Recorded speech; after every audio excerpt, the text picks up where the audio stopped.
Bene, allora sono con Chico Mascarenhas. Senti Chico, qualcuno aveva detto che Valdagno stava attraversando un periodo complicato dopo Trissino, dopo il pareggio a Forte.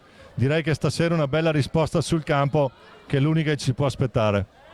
Sì, fa parte della stagione, alguna volta non siamo tanto bene, ma io ho fiducia in tutti i ragazzi, lavoriamo molto bene.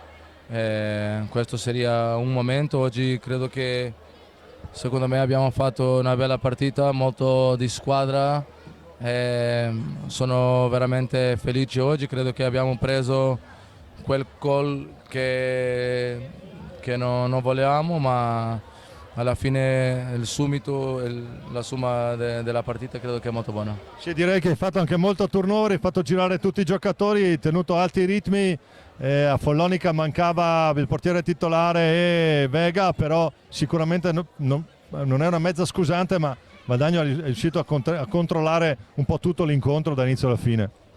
Sì, come squadra io credo che noi siamo un po' meglio di loro, quello sì, non permette ruotare la squadra, non permette mantenere un ritmo e una intensità alta, che dopo si guardò che nel secondo tempo loro erano molto più stanchi di noi e alla fine sì, credo che abbiamo fatto una bella partita e credo che abbiamo fatto una partita molto di squadra, sono veramente molto felice. Grazie Chico, ne mancano ancora tre, l'ultima sarà col Trissino, prepariamoci bene. Sì, no, non importa il Tristano, adesso viene il Braganza che quello si importa. Grazie, ciao Chico, buon lavoro.